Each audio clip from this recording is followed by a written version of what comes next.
Hello दोस्तों, तो ये है अल्मोड़ा दर्शन का तीसरा पार्ट। अगर आपने इससे पहले वाले 2 पार्ट नहीं देखे हैं तो मैंने लिंक आई बटन में भी दिया है और डिस्क्रिप्शन में भी दिया है, तो पहले आप उनको प्लीज़ जाके देखें। तभी आपको पता चलेगा कि हमारी जर्नी कहाँ से स्टार्ट हुई थी और अभी आज की जर्नी आपको तभी समझ में आएगी। तो अभी हम गोलजू के दर्शन करने के बाद चल पड़े हैं दूसरी मंदिर के दर्शन करने के लिए। तो यहाँ अल्मोड़ा में बहुत सारे मंदिर स्थित हैं, तो आसपास जितने भी मंदिर हमें मिलेंगे हमने सोचा था कि हम सबके दर्शन करते हुए जाएंगे। तो इसी उपदेश के साथ हम गोलजू के दर्शन करने के बाद निकल पड़े गूगल मैप लगा के। लेकिन जहाँ हमें जाना था हम वहाँ से भटकते हुए दूसरी जगह पहुँच गए। वो कहते हैं ना कि जहाँ भगवान ने तुम्हें बुलाया है वो तुम्हें वहाँ तक पहुँचा ही देंगे।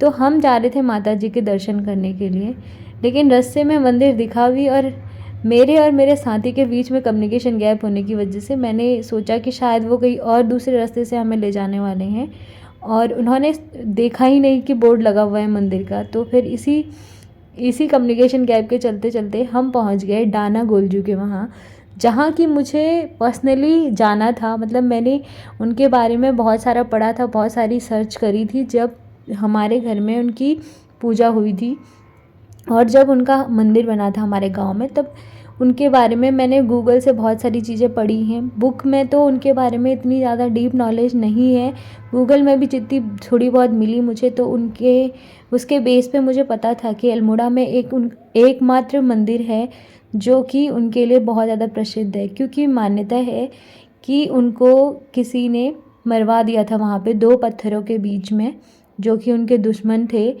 और वो वहाँ पे भैंसें चराने के लिए जाते थे जंगल में, और उनको वहाँ पे 2 पत्थरों के नीचे दबा दिया था जब वो सो रहे थे।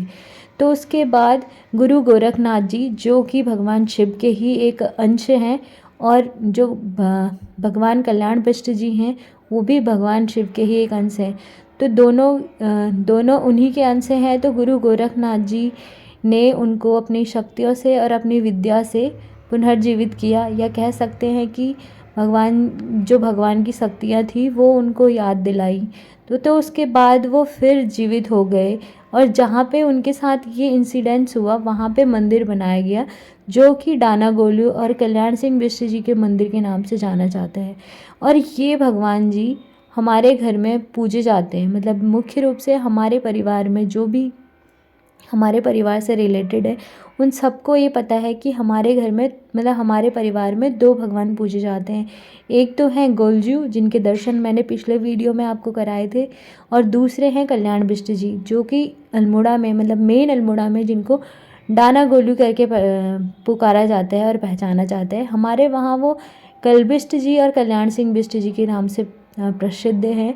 तो वो एक बहुत ही पशु प्रेमी कह सकते हैं उनको। वो अपनी भैंसें चराते थे और दिन भर अपने भैंसों के साथ रहते थे, और उनको न्याय का देवता भी कहा जाता है, क्योंकि उनके जो न्याय है वो बहुत ही तुरंत मतलब एक्शन में आ जाता है। अगर उनको किसी ने पुकार लिया एक बार, तो अगर तुमने सच्चे दिल से पुकारा है और तुम्हारे जो नीयत है वो साफ़ है और तुमने कोई गलती नहीं की है, तो भगवान जी तुम्हारा साथ ज़रूर देंगे और तुम्हें न्याय ज़रूर दिलाएंगे। इसी वजह से वो हमारे परिवार में भी फेमस हैं, और हमारे वहाँ उनको बहुत ज़्यादा माना जाता है। उनकी जो पूजा विधि है बहुत ही सिंपल है, और उनके मंदिर में हमें पूजा करने के लिए पंडित जी को स्पेशली बुलाने की ज़रूरत नहीं पड़ती है। उसमें प्रावधान है कि हम खुद ही जाके वहाँ दिया बाती जला सकते हैं और पूजा कर सकते हैं, और वो इतने में ही खुश हो जाते हैं। तो अगर हमारे वहाँ अभी भी ऐसा होता है, क्योंकि जैसे कि मैंने आपको बताया था कि वो भैंसों से बहुत प्यार करते थे अपने, और उनके मंदिर में भी भैंसें बनाई गई हैं, क्योंकि वो ज़्यादातर उन्हीं के साथ रहते थे और उन्हीं को चराते थे। तो अभी भी हमारे वहाँ जैसे भैंस ब्याहने के 22 दिन बाद मंदिर में भोग लगाया जाता है और उनको दूध अर्पित किया जाता है भगवान कलबिष्ट जी को। उसके बाद ही हम जो दूध में है कोई पकवान बना सकते हैं, और जो भैंस का दूध दही घी जो भी है ये कहीं बाहर बेच सकते हैं। सबसे पहले हमें अपने भगवान जी, हमारे इष्ट देव को चढ़ाना होता है, और ये रिचुअल पता नहीं हम लोग कब से फॉलो कर रहे हैं। मतलब मुझे कोई आइडिया नहीं है इस बात का, लेकिन जब से मैं बड़ी हुई हूँ हमारे घर में हम खुद भैंस पालते हैं, तो हमारे घर में हमेशा ऐसे ही होता है और ये हर बार का ही है कि हमें कल्पिष्ट देव जी के मंदिर में भोग लगाना ही लगाना है। तो ये सारी बातें तो रही भगवान जी के बारे में, बाकी बातें मैं मंदिर के प्रांगण में जाके आपको स्पष्ट रूप से बता पाऊँगी ताकि आप अच्छे से समझें। तो हम चल ही रहे थे अपनी मंजिल की तरफ, तो यहाँ पे एक बहुत अच्छा व्यू दिखा जहाँ से कि हिमालय दर्शन हो रहे हैं। फ़ोन में इतना क्लियर नहीं दिखाई दे रहा है, लेकिन सामने से बहुत ही प्यारा व्यू आ रहा था। पता नहीं फ़ोन की क्वालिटी को क्या हो गया यहाँ आके कैमरे की क्वालिटी को कि ये अच्छे से कैप्चर ही नहीं हो पा रहा है। मतलब जितना ब्यूटीफुल दिख पा रहा है ना, इससे कहीं ज़्यादा सुंदर दिख रहा था वो सामने से विजुअल, अगर मैं अपने आँखों से वहाँ पे देख रही थी तो कुछ इससे कहीं ज़्यादा, जितना ज़्यादा भी स्क्रीन पे आप देख रहे हो ना, इससे कहीं ज़्यादा वहाँ पे बहुत खूबसूरत लग रहा था। तो यहाँ की खूबसूरती देखने के लिए तो आपको अल्मोड़ा आना ही पड़ेगा भाई। अल्मोड़ा आके ही अल्मोड़ा की खूबसूरती जान सकते हो आप। सो ये रहे हिमालय दर्शन यहाँ से भी, क्योंकि हर जगह से थोड़ा थोड़ा हिमालय सब जगह से दिखता है पहाड़ों से, तो अल्मोड़ा से तो बहुत ज़्यादा देख लिया मैंने। हमारे घर के पास से भी थोड़ा ही दिखता है, लेकिन यहाँ मेन अल्मोड़ा से बहुत ज़्यादा हिमालय का व्यू आप देख सकते हो। अगर अल्मोड़ा आओ तो प्लीज़ आप अल्मोड़ा अच्छे से 2-3 दिन का अच्छा सा ट्रिप बना के आओ, ताकि आप अच्छे से यहाँ की सारी आसपास की फेमस जगह देख पाओ। मैं तो आपको अभी बस अपने कुमाऊँ के देवताओं से मिला पाऊँगी और वही मंदिर हम घूमें, क्योंकि हमारा एक ही दिन का ट्रिप था तो इतने ही घूम पाए। यहाँ पे बहुत सारे जो विश्व भर में जो फेमस मंदिर हैं वो सारे भी हैं, और जिनके बारे में सब लोग जानते हैं वैसे मंदिर भी हैं यहाँ पे। और ये जो मैं मंदिर दिखा रही हूँ और जो मंदिरों के बारे में बता रही हूँ, ये स्पेशली कुमाऊँ में पूजे जाते हैं, और जो कुमाऊँ से रिलेटेड हैं और जो इनके फैमिली में ये पूजे जाते हैं, जिनके कुल देवता हैं, उन्हीं लोगों को इनके बारे में ज़्यादा जानकारी है, क्योंकि बाहर वाले लोगों को इतनी जानकारी नहीं होगी, क्योंकि ये कुमाऊँ में ही रहे और कुमाऊँ में ही इनके जो चमत्कार रहे और इनका जो भी आशीर्वाद रहा कह सकते हैं, ये सब हम कुमाऊँ वासियों को और हम उत्तराखंड वासियों को ही पता है। तो ये अभी हमारे दूरी बहुत ज़्यादा थी एक मंदिर के बीच से दूसरे मंदिर के बीच में, और बहुत बड़ा घना जंगल था बीच में, कुछ दुकानें भी थी। तो इसी सफ़र में ऐसे ही हम चलते गए आगे को, और अभी ना ज़्यादा देर नहीं हुई है, अर्ली मॉर्निंग है, अप्रॉक्स अभी 9 या 10 के बीच का टाइम है, अभी 10 भी पूरे बजे नहीं है, लेकिन धूप इतनी खिलखिला के आ रही है तो लग रहा है कि पता नहीं कितनी कितनी ही ज़्यादा दिन हो गया होगा। बट अभी सुबह का ही टाइम है, हम सुबह सुबह ही निकले थे, मतलब अर्ली मॉर्निंग उठ के हमने सीधा नहाया और हम चल पड़े भगवान जी के दर्शन करने, क्योंकि आज ही हमें वापस भी जाना था। तो फिर हमने सोचा कि इतने टाइम में हम जितने भगवान जी के दर्शन कर पाएँ उतना अच्छा है। तो यही चीज़ें सोचते हुए, यही चीज़ें प्लानिंग करते हुए हम चल पड़े अपनी गाड़ी को स्पीड में करते हुए, ताकि हम थोड़ा ज़्यादा मंदिर देख पाएँ और हमारे पास थोड़ा टाइम भी बच जाए, क्योंकि वापस पहुंचने के लिए भी हमें बहुत ज़्यादा टाइम चाहिए ही था, क्योंकि अल्मोड़ा से और काशीपुर का डिस्टेंस थोड़ा ज़्यादा ही है। तो बाय बस जाने में तो फिर बहुत ज़्यादा दिक्कत होगी, क्योंकि टाइम से ही निकलना पड़ेगा, इसलिए हम टाइम से पहले ही अपने सारे पेंडिंग काम यहाँ से ख़त्म कर रहे थे। तो इसी अभी तक आपने पुरानी सीरीज़ देखी है नहीं देखी है अल्मोड़ा दर्शन की, अगर नहीं देखी है तो प्लीज़ आप एक बार उनको वॉच कीजिए, और कमेंट बॉक्स पे मुझे ज़रूर बताना कि आप अगर अल्मोड़ा कभी घूमने जाएं, आपका ट्रिप प्लान हो, तो आप सबसे पहले अल्मोड़ा कहाँ जाओगे। मैंने भी नहीं सोचा था कि मैं अपने कुल देवताओं के मंदिर जा पाऊँगी, क्योंकि मुझे लगा शायद ये अपोजिट डायरेक्शन में होंगी और जहाँ हमें जाना है वो अपोजिट डायरेक्शन में होगा। और अल्मोड़ा में एक फ़ेमस मंदिर है जागेश्वर धाम। मैं जब से अल्मोड़ा का ट्रिप बना था, मैं जागेश्वर धाम के बारे में ही सर्च करके देख रही थी कि वहाँ आसपास क्या क्या देखने के लिए है, क्या कहाँ कहाँ जा सकते हैं। मतलब ये मैं हमेशा जागेश्वर धाम जाना चाहती थी, लेकिन यहाँ आके वो बोलते हैं ना कि भाई जहाँ भगवान जी चाहते हैं ना वहीं जाना पड़ेगा तुम्हें, तुम चाहे कितनी भी प्लानिंग बना लो। तो और जहाँ हमारा काम था और जहाँ ये मंदिर थे, ये नियर बाय ये वाले मंदिर थे जहाँ हमारे कुल देवता स्थित हैं, और जागेश्वर धाम यहाँ से बहुत दूर है। तो फिर जागेश्वर धाम का हम नेक्स्ट ट्रिप प्लान करेंगे, लेकिन अभी हमने अपने कुल देवताओं को प्रायोरिटी दी और हमने सोचा कि पहले हम अपने कुल देवताओं से मिल लें, क्योंकि जहाँ पे जहाँ पे तुम्हें बुलाना है तो भगवान जी जानते हैं तुम्हें जहाँ पे जब बुलाना है। अगर जागेश्वर धाम में भगवान जी ने हमें अभी नहीं बुलाया है तो हम दूसरे ट्रिप में आएंगे वहाँ। अभी शायद हमें गोलू देवता और डाना गोलू जी के दर्शन यानी कि कलवृष देव के दर्शन ही करने होंगे, इसीलिए उन्होंने हमें बुलाया। और एक रैंडम ट्रिप प्लान हुआ है, ये कोई प्लान ट्रिप भी नहीं था कि हम अल्मोड़ा जाएंगे और यहाँ यहाँ घूमेंगे। हम तो बस काम से आए थे, हमने कहा कि नहीं बस ठीक है अल्मोड़ा आएंगे और फिर टाइम मिलेगा तो घूम लेंगे, नहीं तो उसी दिन वापस चल जाएंगे। बट कल देर हो गई थी इसलिए हम जा नहीं पाए। तो आज सुबह अगर हमें जाना ही था तो हमने कहा थोड़ा टाइम यूटिलाइज़ हो जाए और अल्मोड़ा आए हैं और अल्मोड़ा दर्शन करके ना जाए तो हो ही नहीं सकता। तो गोलजू ने बुलाया अपने दरबार में और हम पहुंच गए हैं उनके भक्त। सो अभी हम मेन गेट से एंटर कर चुके हैं कल्याण जी बिस्की मंदिर में। और वहाँ से थोड़ा और दूर है डिस्टेंस पे मंदिर है। और मंदिर में जाते ही ना वहाँ मतलब इतनी ज़्यादा भीड़ भाड़ नहीं है, क्योंकि जैसे मैंने बताया कि कुछ ही परिवार हैं, कुछ ही लोग हैं जो उनकी महिमा जानते हैं। सबको पता भी नहीं है डाना गोलू कौन है। और गोलजू और डाना गोलजू में लोगों को लगता है कि सेम है, लेकिन वो सेम नहीं है, वो दोनों अलग अलग अवतार हैं और दोनों की महिमाएं भी अलग अलग हैं। हाथ काम करने का तरीका भी दोनों का अलग अलग है, पूजा करने का तरीका भी अलग अलग है। जैसे कि आप देख सकते हैं मैं आपसे बात करते करते पहुंच गई कलबिस्ट डाना गोलू मंदिर धाम। सो ये है यहाँ का मंदिर का मुख्य गेट। तो मैंने पहले पीछे ही मिस कर दिया, मैंने बताया था जहाँ पे, वहाँ पे अच्छे से मैं कैप्चर भी नहीं कर पाई क्योंकि गाड़ी में थे इसलिए।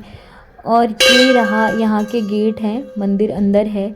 ये बहुत सारे गेट बनाए गए हैं जैसे कि आपने देखा होगा चितेही गोयल में और गोलू मंदिर में, वहाँ पे बहुत सारी घंटियाँ चलाई गई थी। तो जहाँ मतलब इस मंदिर की खासियत ये है कि यहाँ पे अगर किसी की मुराद, जिसकी मन्नतें पूरी हो जाती हैं, वो लोग यहाँ पे गेट बनाते हैं। तो इतने सारे गेट से आप आइडिया लगा सकते हो कि कितने लोगों की मुराद पूरी हुई होगी, कितने लोगों ने जो पुकारा होगा वो पूरा हुआ होगा, जिस बेस पे यहाँ पे बहुत सारे गेट बनाए गए हैं। ये गेटों का रहस्य मुझे पता नहीं था, मुझे लगा शायद पहले डेकोरेशन के लिए ही बनाई गई हैं ऐसे। लेकिन जब हमने यहाँ पे पूछा पुजारी जी से तो उन्होंने हमें बताया कि ये गेट दर्शाते हैं कि भगवान जी ने उन पर कृपा करी है और जो उन्होंने पुकारा था कि मेरा ये काम बन जाएगा तो मैं ये करूँगा इस मंदिर में, इसीलिए ये बहुत सारे गेट बनाए गए हैं। और हर गेट पे अलग अलग कलर भी है, ताकि यहाँ पे कुछ निर्देश लिखे गए हैं जो कि यहाँ पे फॉलो करने हैं सब सारे लोगों को। और यहाँ पे भी सेम ऐसे ही, क्योंकि जंगल के बीच में मंदिर है तो बंदरों का थोड़ा ज़्यादा ही है, क्योंकि बंदर हैं ऊपर से जंगल है और जंगल में उनको कुछ खाने के लिए नहीं मिल रहा है, तो बंदरों से सावधान हमें रहना ही है यहाँ पे भी। तो ये पहुँच गए हम मुख्य मंदिर के गेट पे और यहाँ पे सूज उतारने के बाद हम पहुँचे अंदर। और ये रहा मंदिर का मेन द्वार।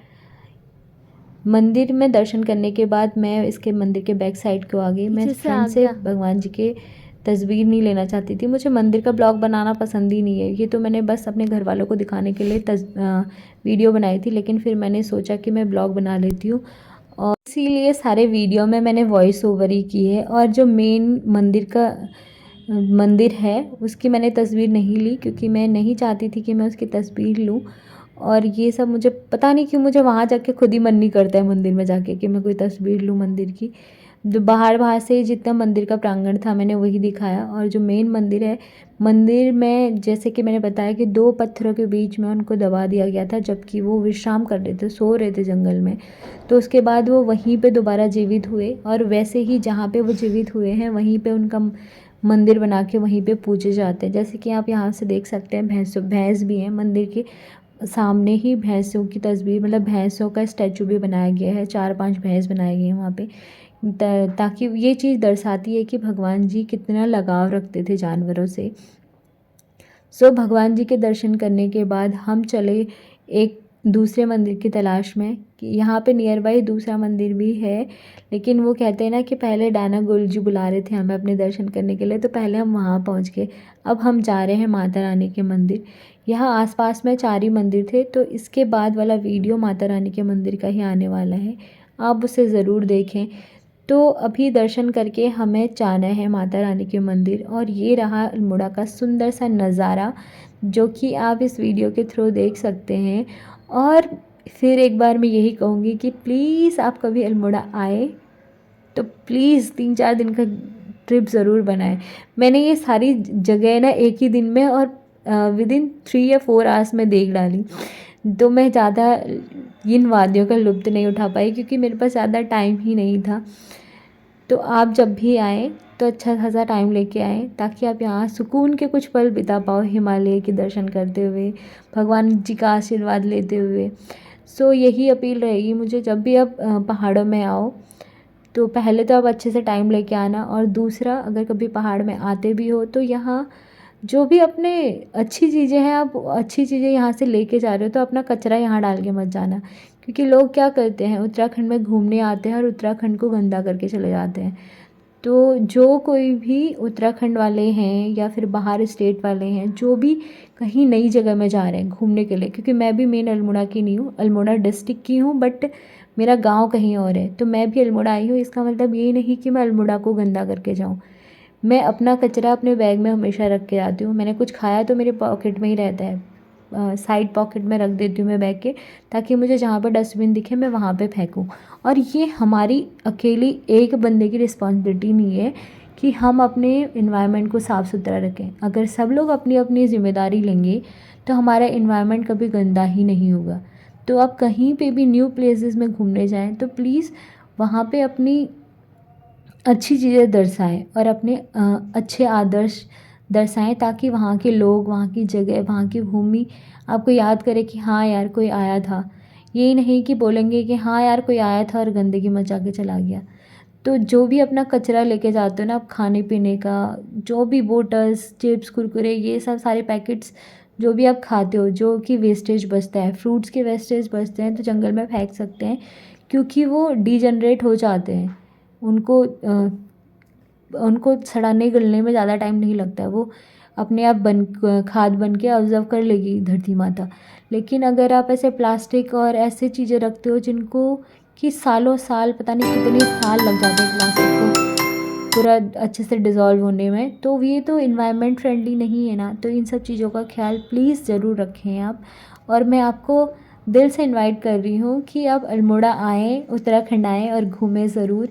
और जब कभी भी आएँ और आपको कैसा लगा वीडियो, आप कभी भी देखो तो आपको वीडियो देखने के बाद, और आप खुद अगर कभी अल्मोड़ा गए हैं, अल्मोड़ा घूमने के बाद कैसा लगा, ये आप ज़रूर कमेंट बॉक्स में कमेंट करें।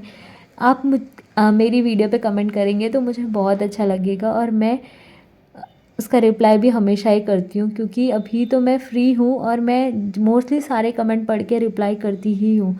तो आप भी कमेंट करोगे तो आपको भी रिप्लाई ज़रूर मिलेगा, और मुझे बहुत खुशी होगी पर्सनली कि आपने मेरी वीडियो देखी और आप अल्मोड़ा घूमने भी गए हो, तो आपको वहाँ की कुछ यादें याद आई होंगी वापस। ये वीडियो मैं यहीं पे ख़त्म करती हूँ, मिलती हूँ आपको नेक्स्ट वीडियो में। जय देवभूमि उत्तराखंड।